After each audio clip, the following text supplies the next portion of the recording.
All right, welcome back to Skill Boost Discipleship Deep Dive Part 2.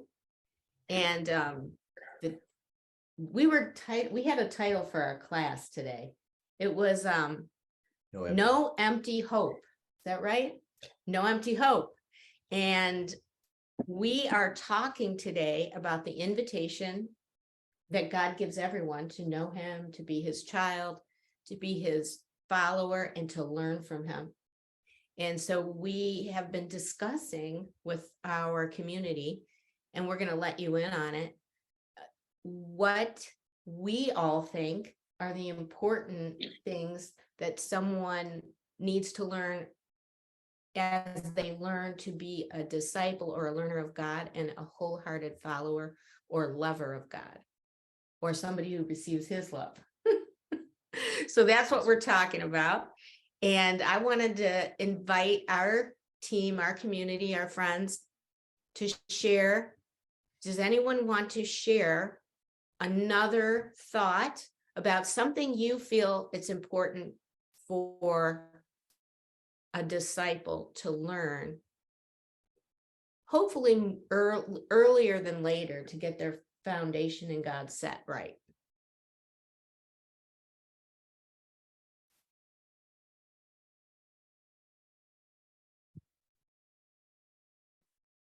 There's so many things. Yes, there are.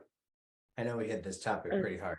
So if anybody has anything left, this is kind of the time. Another area is, I think, is that your prayers matter. That the Lord is actually listening to your prayers, and not just, they're not just empty words, that he actually listens and you can hear his answer. Great. I love that. Okay. Anyone that else? Really matters to people that are learning from God. Oh my goodness. Yeah. Jesus's disciples asked the same questions. They're like, show us how to pray, because it's when your entire life is centered around this one thing, this one growth relationship, you want to know that what you're saying and how you're interacting is really, it matters. So that's a great point, Kara. Very, very important. And just for a minute, we might talk a little bit about how would you help someone learn how to pray. So the disciples asked Jesus, and he gave an example of one way to pray, which we know as the Lord's Prayer. So that would be one possible outline. I would say, if I was helping somebody, so Kara said something so important, I would help them know that their prayers matter, that God's listening and he cares and he responds. So that, just that in and of itself, and you could find places in God's word that reinforce that or clearly explain that. And then I would probably also encourage them to be as real as they can be with God and with themselves. They hide at God. They don't have to hide when they're disappointed, when they're confused. They can be real. And then I would say I've learned over time to keep my communication with God going. And that can include asking questions. That's helped me so much. I'm like, okay, what do you want me to know here, God? What do you want me to say? Can you please give me wisdom for this problem? I ask God for help with my attitude. But I don't actually hide. I learned not to hide my attitude between God and I have also learned how to remain composed. Everyone doesn't need to know my inner head trips. Really? No. Oh, you think I have to grow there? So that was a great one. All right. The book of Psalms is basically full of people being really real with God. Yeah. So true. All right. It may seem like we're going into this too fully, but I would like for, if there's anyone who wants to contribute, I do feel like there's lots of other foundational subjects that it's important for someone to learn, whether we cover them or not. So is there anyone who wants to add? What do you think it would be helpful for someone to learn to get their growth in God going? I think it's important to let somebody know that, and not get into it too deeply, but to let them know that when you become a new believer, a lot of things are going to could come at you. Oh, good. To gently explain like what spiritual warfare is, so that they understand, like, gosh, things aren't going to be perfect. Your fridge is going to still be broken tomorrow, or car still, if it's still a used car and you're struggling, it's not miraculously going to be repaired overnight. That things are still going to come after us, and to try to steal that seed, maybe, of that revelation of how amazing our life really is. That is an excellent point. And I'm going to jump in there and say, one way that you could help people get that understanding would be to point them to in the Gospels, where it talks about 4 different kinds of soil. So go ahead, Anthony. What would you want to say about that? How would you explain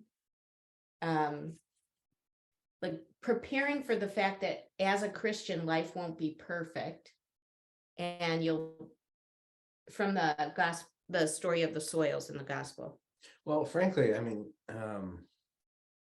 I personally have experienced the pressure from all the different soils Jesus described. Right? He said that there's the good soil takes in the seed, and the seed matures and grows, and it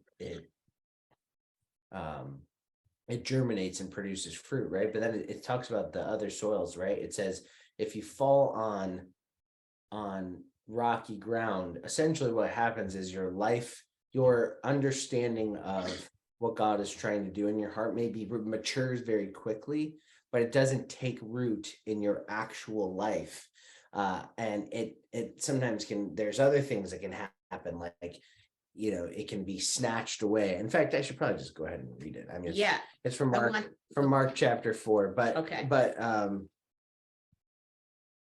But Tammy, I really appreciate what you're getting at here, because it's important to recognize and understand that you're going to have this spiritual dynamic that could dramatically shift. And then all of a sudden, it can be very disillusioning when the natural parts of your life are very, at a rudimentary level, very much the same. Okay. Right. And so it becomes very challenging. Right. So I'm not going to read the whole parable. I'll just read the part where Jesus explains it. The farmer sows the word, that's the seed, right? The word of God is like the seed, and it falls on the beaten path, represents those who hear the word, but immediately the enemy appears, the accuser appears and snatches it from their hearts. The seed sown on gravel represents those who hear the word of God and receive it joyfully, but because their hearts fail to sink a deep root into the word, they don't endure for long. Right? So they don't allow this thing to go into the real places where it belongs. Okay. Right?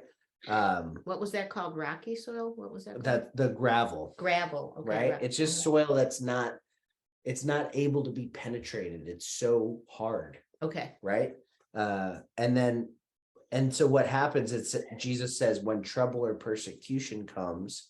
So when they face problems, which is what Tammy's basically saying, when the problems show up, because they will, trouble or persecution. So trouble could be problems of any kind, and persecution is when someone goes, hey, I don't think this thing you believe in is real. And both things happen to and new I think believers. You're crazy. Yeah. That kind of stuff. That's a that version of persecution. That happens to us. It has happened. It's happened to all of us. Many of us. It's happened to us. People think you're crazy. They will tell you that. They're no problem telling you that they think you're out of your mind, right? For following God or learning about God or loving God. Following God in a culture that for the last 50 years has been teetering on accepting that they're there's no creator there. I That's mean, true. even though science is proving them wrong, as they believe in it, they still are teetering there. They will happily call you crazy. So that causes those who don't let the word go down deep to persecution and trouble, causes them to wilt. If you know the story of David in the Bible, he experienced a ton of trouble and persecution early on in his life. He's an example of the person who let the word go down deep Okay. and endured all the trouble and persecution to become what God said over his life. Okay. I'm going to give you an example, a perfect example of the next one. And the seed sown among thorns represents those who hear the word, but they allow the cares of life, the seduction of wealth and or influence potentially, but the seduction of the things of this world's temporary pleasures and the desires for those things to crowd out and choke the word of God out of their life. So they get wrapped up in life's kind of temporary pleasures or the things that they could have, and it stops them from focusing on this predominant thing that's got to grow in the soil of their life. Perfect example, I mentioned David is the one who, is a great example of troubles and persecution and how he endured those. His son went through the opposite. His son Solomon had these problems to deal with. He had a ton of wealth. Oh yeah. He had all the options in front Right. of him. And so he was actually battling this reality where life and wealth and desire for other things, even for other people, can choke out what's actually going on in your spiritual lane. So Right. yeah, and then the seed sown among good soils represents those who open their hearts to receive the word, and their lives bear good fruit. They let it really affect their real life. Yeah. And some yield a harvest of 30, 60, or even 100 times more that was sown. I mean, that's the best ROI you could ever hear of. A 30% guaranteed return. If you don't give up on Christianity, if you don't give up on Jesus, you're guaranteed at a minimum a 30% return. If I told that to any investor in the planet, they would be on that investment in 30 seconds. I mean, that's not even and then the possibility that 60 or 100-fold return. I mean, let me just point out something. The return of the kingdom of God is not temporal. It's forever. So. Okay, 100-fold or more return forever. Forever. Oh, nice. I mean, that's just hold the phone. I'm giving up on everything else for me.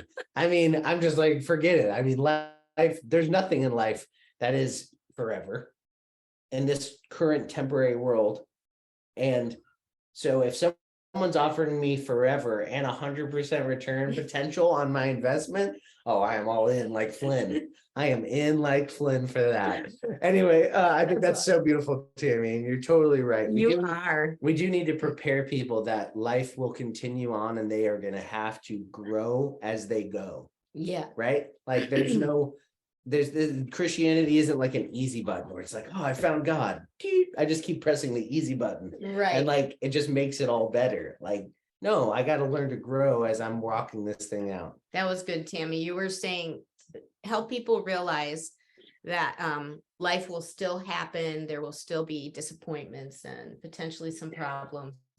And go ahead. No, sorry. Oh, and then we were saying one way, there's lots of places in the Bible that you could point them to help them prepare for and understand that reality. But we were saying the parable of the soils would be a good place for you, any one of you who wants to continue to grow, or if you're helping other people grow. The parable of the soils, that's in Mark chapter 4, the Gospel of Mark chapter 4, and the explanation from Jesus starts in verse 13. So that's where we were. And it is also in other Gospels, and in one other, I think it's Luke, but it says this parable explains all the other parables. It's a foundational understanding to understand anything that Jesus teaches is actually this concept. that you have to let it go down deep, and you have to be willing and ready to push everything else that's going to put pressure on this word and this reality away from you until the word matures in your life and goes down deep. And I that's think great. that's the other foundational understanding I would add alongside of what Tammy shared Yes. is if you gave your life to Jesus, your old life is over. Okay, so that is a foundational understanding. Wait, doesn't he say, if you want to follow me, you're going to have to die? Yes, he basically says you got to die to your old life. Okay, so, So not everybody experiences this one the same. okay. I will tell you, I told in part one of this, I was saying, for me, before Jesus entered, it was a very painful experience I was living on a day-to-day basis. So for someone to tell me that your old life is over, that was good news Really to good me. news. I was Okay. like, oh, this thing is gone. Like, we are burying this dude and we are done with him. Like, I was ready to be done with that lived experience. I'm Okay. serious. So for me, it was good news when someone said to me, your old life is over. Over. Mhm. And not everybody experiences this one the same way. Okay, very Because good. some people come to know Jesus and their life isn't a big fat mess. They come to know Jesus because he reaches them wherever they're at, Mhm. right? And so they might have to realize, oh, my old life is over. And that might actually have some grieving associated with it, Absolutely. right? They might have to go, okay, I don't get to just make myself feel good whenever I want to.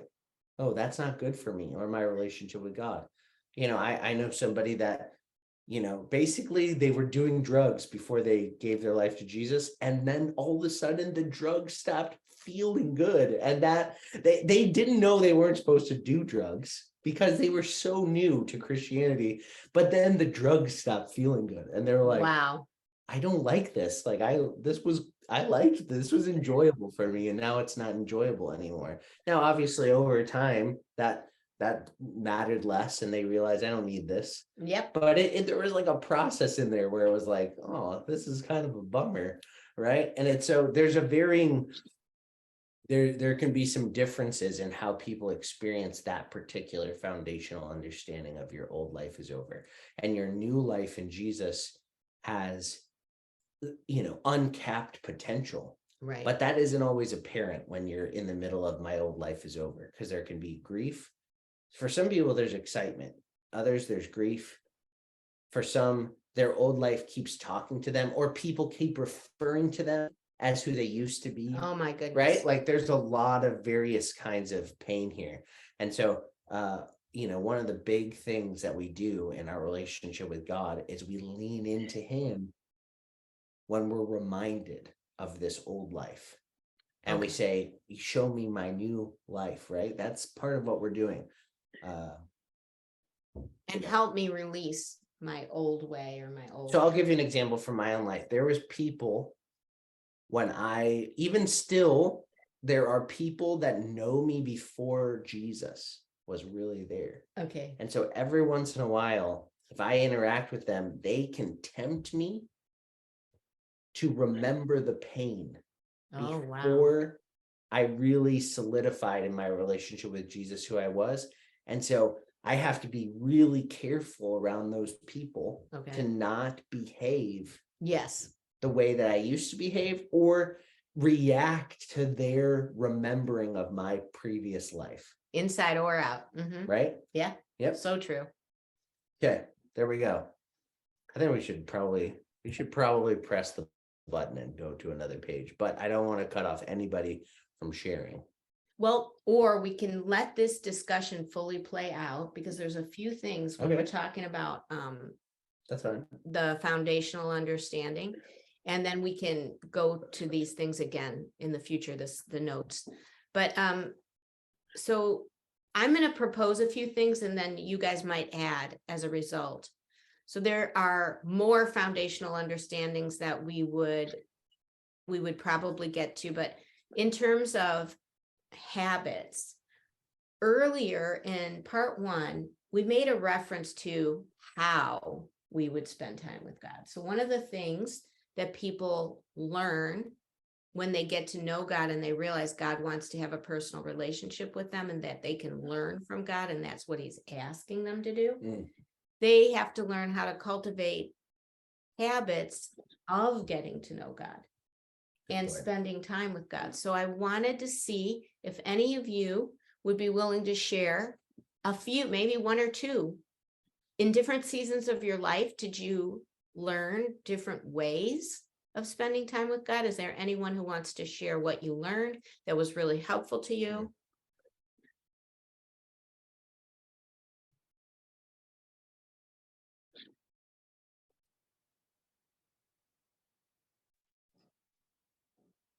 I'll share, Okay, great. because this is one of my favorite things to do. Yeah.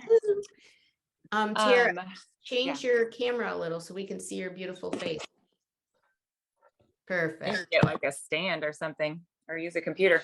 So for me, the Lord took me kind of in a process of how do I want to be loved?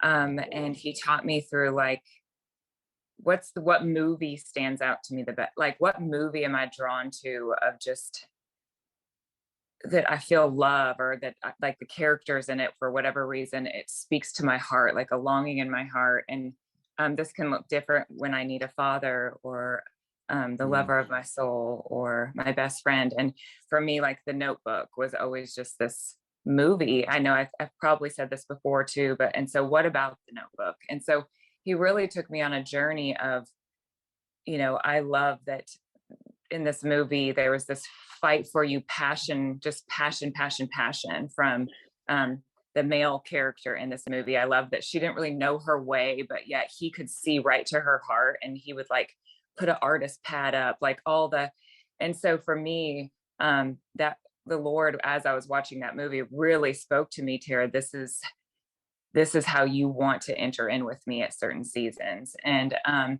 then the other parts are music, like learning to play the piano, going for a run, being out in nature. But I have to first get to that place of kind of envisioning Jesus as like Noah, this passionate, like, I'm fighting for you, standing in the rain, I'm right here, kind of like, coming after you. And it's just in that place that I'll just melt and surrender to him. So if I didn't have that key piece to enter in into that deep intimacy part of that and that picture, I think it would be extremely challenging for me. So whatever that looks like, I think what about a song draws us in? What about, what is it in it that's speaking now the language of my heart? So that's kind of and lots of things, but that's really foundational to entering into time with him.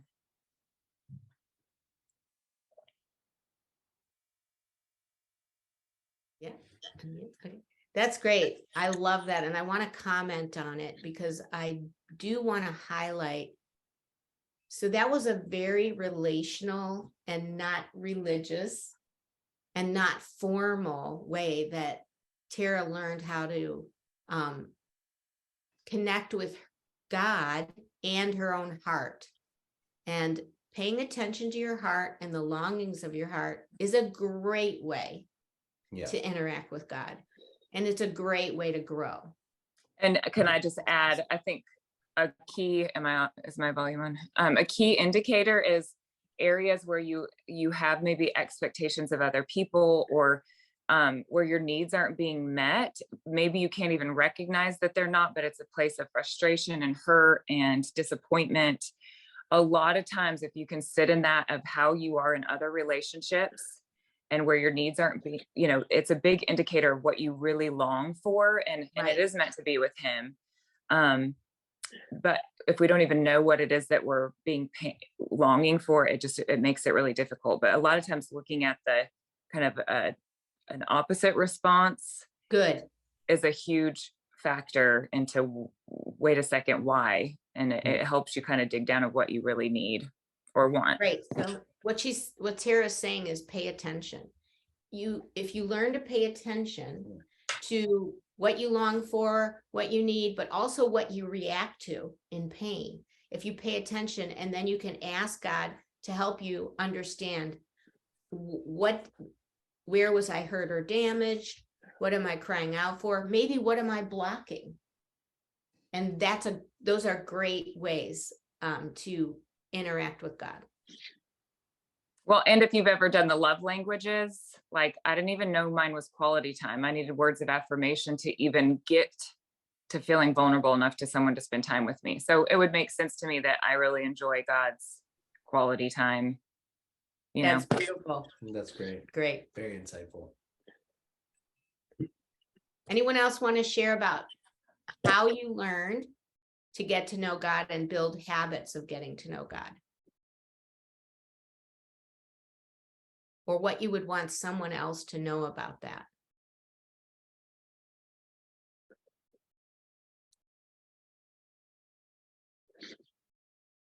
While you're thinking about it, I'll share from my story that I'm going to give you a caveat before I say it. Okay. I'm going to share a story about how, because you already heard some of the pieces of how I kind of, came to Jesus and where I felt like I was at as a person, and it was dark and painful. And so I was in a pretty desperate situation in my experience of life. I don't recommend people getting themselves into desperate situations on purpose. So I'm going to just say that first of all, you do not need desperation to connect with God. So it's important to hear that, because sometimes that gets misconstrued. Okay. Also, if you're in a desperate situation, it is absolutely an opportunity to let God in. That is the other thing I would say. So that is kind of like it's like there's two sides of that coin.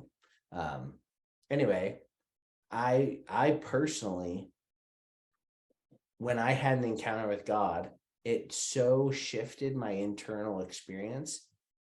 I was so desperate to feel that connection, because that was the first thing that ever made me feel whole the way that it did. So I would lay down in my bedroom, and I only picked the certain worship music that was associated with how I for that early time. Yeah, for that early time. I like the first encounter I had was at a worship thing. So I bought the CD, the music. I bought the music so I could remember that. And then I would listen to it on repeat. Okay. And the reason I would listen to it on repeat is because I didn't know anything better. So I would literally lay there. I'm not going to tell you how old I was or what the context was, but that's just not important for right now, because it's a distraction. Okay. I would lay there until I felt a connection with God. Sometimes it would literally take 20 minutes. Sometimes it would take an hour and a half. On occasion, 2 hours. But I just wouldn't get up until I felt like I had a connection with God. Mostly, and I'm not advocating you couldn't do that habit without desperation. I'm just telling you what it was for me. Was I was so desperate for that connection, because I needed it to basically kind of survive my day-to-day experiences. And so it became the thing for me that, like, this is where I lived. That's where I did my predominant living. Like I was kind of going through the motions, and I was in a school setting at this time, but I was kind of going through the motions on the day-to-day to get to this place. Oh, so you were looking forward to your time when you could lay down and put on the worship music. Yeah, because and maybe for me, I didn't have to, like, I was in a place where school wasn't a struggle, so it was easy for me to just kind of put it on autopilot and focus on getting to that place. Once again, not necessarily what I would recommend in very many circumstances. That's just what I'm just telling you the story. You're telling your story. The honest story. I was basically living often on autopilot, or trying not to have a ton of intense interactions throughout my day, so that way it wouldn't interrupt me from getting there. And so once I got there, I would wait there as long as it took until I felt like I had a connection with God. And that did set a very serious foundation in my life, because it did make it very clear to me that this was the predominant thing I needed in order to be myself, to be whole. Wow. Was this place with God. And it eventually changed over time. I would spend time reading the Bible Okay. instead of just listening. I would talk to God about things instead of just, kind of laying there. But for a while, I just laid on the floor because I didn't know what to do. I maybe had like 2 scriptures I knew that were working for me, but I didn't really know what to do. And so I would just wait for God to meet me where I was at. And I didn't judge the process. This is something I will say. I don't know. There was a unique grace of God on me in this time of my life where I just didn't think about what was happening that much. I just was like, I'm just going to be here until the thing happens, because I don't even know how it works. I just want that thing that happens to happen. And so I didn't judge the process, and that benefited me a ton early on. Very good. Love that. So basically, in the story Anthony just told, he's saying he learned to make himself available to God and let God minister or touch him in such a way that all the noisiness and the upset would wash away, and then you would sense that strong connection, and you learned how to you wanted it so bad you would position yourself for it over and over again. Yep. And you didn't analyze or judge the experience or anything Or how about long it took. I just Right. didn't Very good. I analyze love very that. much of it. And I would recommend that. I would recommend that is something helpful for anyone who's listening, for yourself or for someone you're trying to help, to encourage them not to analyze or judge what is or isn't happening, but to keep putting yourself into a place of connecting with God over and over again. So for adults that have lots of responsibility, because I wasn't in a high responsibility place in my Right. life, I will just say this. For adults who have a lot of responsibility, we're like, I don't know if I'm ever going to get that option again. This is what I would recommend you Okay, do. great. I would recommend that you create a space that literally lives on your calendar Okay, that you cannot interrupt, okay, and that is a part of your daily, at ideally daily, but for sure every other day. okay, And it needs to be a part of the weekly process. You have a time with God that's blocked off, set aside, like it's an appointment with somebody who's extremely important to your living process. all right. You block that off, and then whatever comes to your mind when you first get there, because there's gonna be stuff. As soon as your brain cools off, your mind is gonna start throwing everything at you, right? So just write it down. It will satisfy it, Yeah, and it that's will right. give you peace. Love And that. so if you write it down and you get it off your chest, and just quickly write it down and go right back to your connection with God, it's one of the best ways for adults to, with a lot of responsibility. You're going to have to make time for it. You're going to have to prioritize it. You're going to have to protect it. And then once you get into your time with God, you're going to have to say, I can't go here in my head, or I can't go here in my head. By writing it down and saying that's for later. That's for Exactly. later. This is all for later. If it's coming to mind, I'll write it down so that way it's not nagging at me. And it gives that psychological response to yourself of, I'm acknowledging this, Right. but not necessarily engaging it, because Good, it'll love be it. very difficult to not. So That's good. That would be it. And there's a lot more we can say about cultivating habits of connecting with God. I would make a few comments regarding adults with lots of responsibilities. I would like to speak to the young mothers or the young parents, because sometimes they can't have a schedule that they keep. Or it's not a long period of time ever. Right. It's always going to be short. And so you can make connections with God in little tidbits throughout your day. And the one other thing that you can always do, doesn't matter where you are at, if you're caring for little children or people who are ill, or you're in jail, it does not matter. You can always cultivate how I am with other people. Remember, Jesus said, whatever you do unto the least of these, you are doing unto me. So you can always be with God by loving the people around you, or So true. taking care of the circumstances that are entrusted to you. And it's actually a very well partnered. So I have a little baby. When I rock the baby, I have a habit. I pray. Okay. If I'm rocking the baby or helping put the baby to sleep, I'm praying. Right? Because it's a free place for me to connect with God, because this particular person doesn't speak English yet. So we're not talking. So I might be praying, and I might be saying stuff to the baby, but mostly I'm praying, right? And it's a great place for me to be in touch with God's heart and his love, because I'm trying to give that to this little person.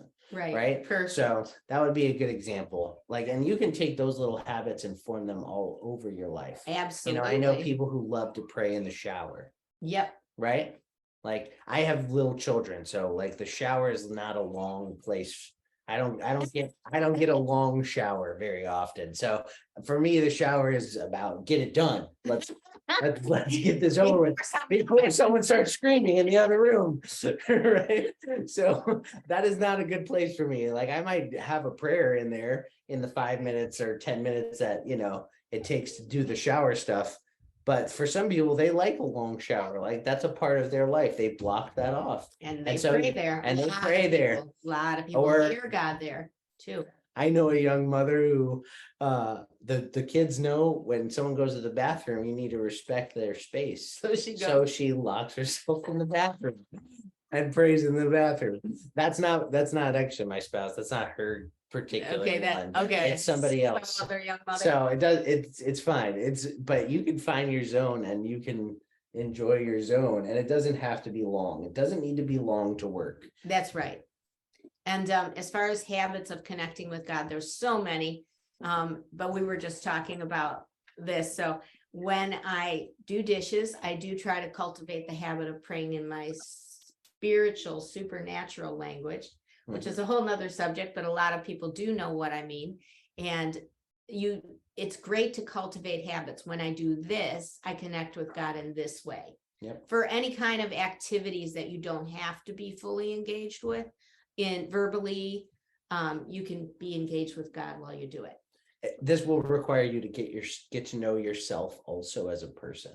So Yes, I will pay say, attention. you're gonna like what Tara was getting at, you're gonna have to get to know yourself again. Yeah. Because as you're trying to connect with God, you'll have, like, for me, one of the places that I used to really connect with God at one point in my life was I would shoot hoops. I would shoot the Okay. basketball, because it gave my body and my mind something Very good. to let the energy out. Like, I Perfect. didn't do good sitting still, Very good. focusing on prayer. So I would shoot the basketball and I would talk to God about everything going on in my life. I would say, hey, this is really painful, or this is really exciting, or I'm excited about this. And I would just keep shooting hoops. Oh, love that.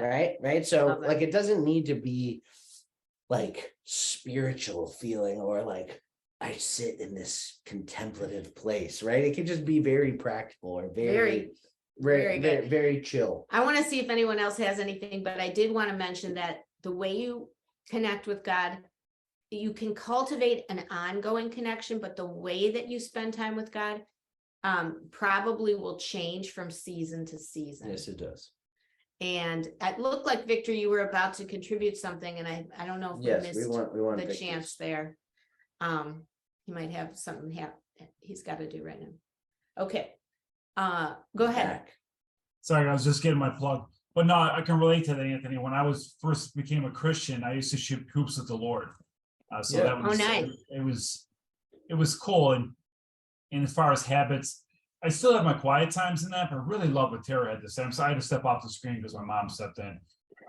But it's just being relational. She's really cool. I can see how I'd be drawn to her. I know she's not on the screen. Just the way that she relates to the Lord through a movie, through a book, through music. That's really good. But I have my quiet times and do it. But I think that it's the times that we're like doing different things, like shooting hoops or just driving. All of a sudden you hear the Lord just speak. It's being constantly aware of his presence. It's called what's the guy named Father Lawrence practiced was practicing his presence. And that's just me thinking of God and doing the dishes, wherever you're at, because you're on his mind all the time. And that was a revelation I got a long time ago. Guess who's thinking about you? God. You're never out of his mind. That's awesome. That's awesome. That's powerful. Wow, I love that. Oh, I think we might be muted. No, we're not. Okay. Does anyone have anything else? Because otherwise I want to talk about motivations for a minute. Okay. Regarding motivations, Mhm. I think that I was given a gift in that I was quite young in learning how to walk with God when I give credit to God for exposing me to this understanding that essentially we are at one level, we are either motivated by love or we're motivated by fear.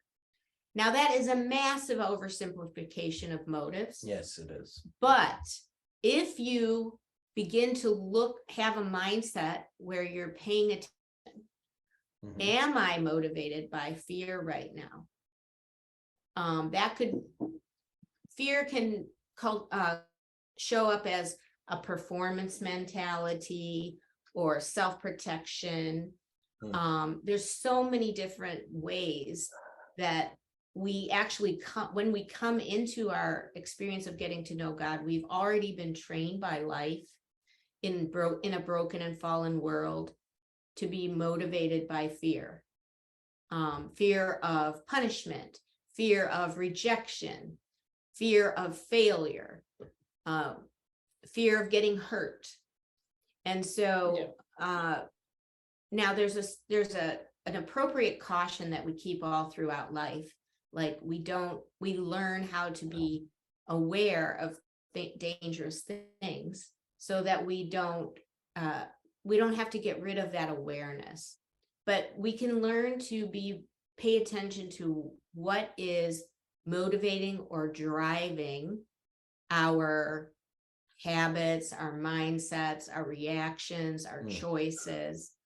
And we can learn to cooperate with God, like by paying attention and bringing that into the light of our connection with God and maybe some safe people.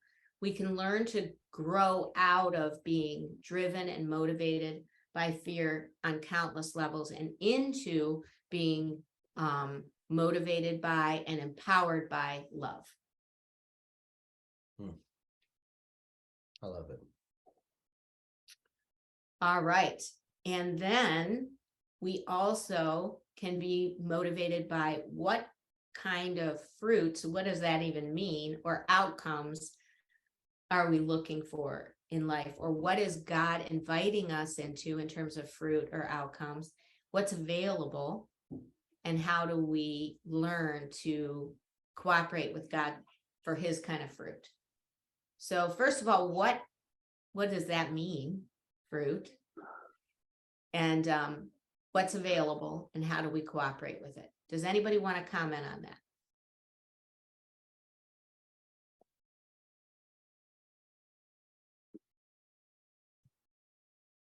We give our team our community time to think. I mean, this word fruit is the word same, the story we told about what Tammy was talking about in Mark chapter 4. It says the seed grows, and the seed is the word, right? It's what God actually has to say and who he is and what he shares. It's like that thing grows. This word fruit in the Bible that we see a lot is the word for whatever the plant that grew produced. Okay, it's So like it's the harvest. The results it's the production. Okay. Right. What it produces. Okay. So, and sometimes that gets really confusing. I think sometimes, I'll be honest, like a lot of people get confused because there's different metaphors. Right. There's so many different metaphors. And Jesus was a metaphorical guy in terms of like, he was he taught with parables and metaphors and illustrations. And so sometimes people are like getting confused. They're like, am I harvesting the grain or growing the fruit or it's all the same idea. Yeah. So that let's just clear up any of the It's confusion. just word pictures. That's the same right. thing. It's a word pictures to a culture that was centered around producing food as its main objective, right? That's right. So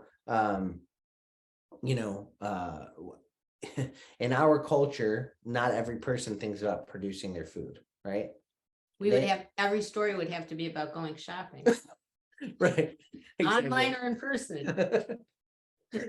There's different parables that essentially would ring true across our entire culture. And I guarantee you that Jesus is the kind of guy who would be speaking a parable that would make sense to all the people in our culture, not just talking about food growth, right? Right. But this was very important in this particular culture that he was teaching among.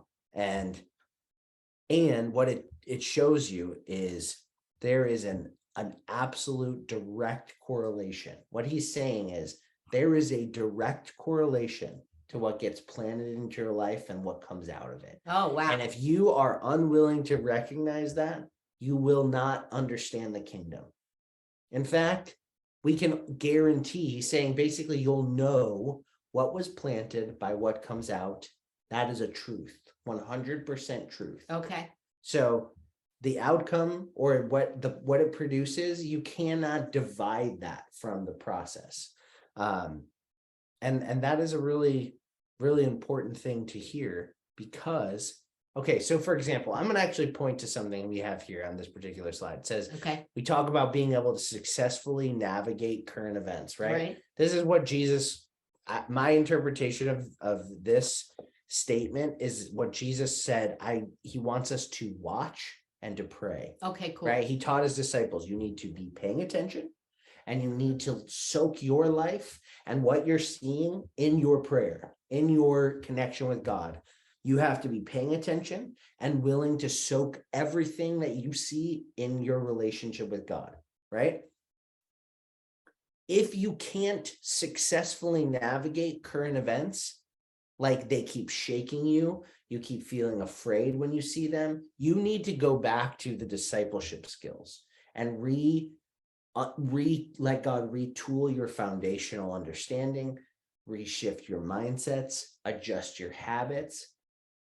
For example, if you spend hours a day watching the news, you need to realize the fruit of that will be whatever is planted there will grow. So it could be irritation or aggravation or fear. Or maybe there's a lot of fear associated with what you're seeing. So you're going to have fearful fruit come out of that. So you have to counteract it somehow. Right. So it doesn't mean you can't look at it and watch it Right. from the standpoint of what Jesus said.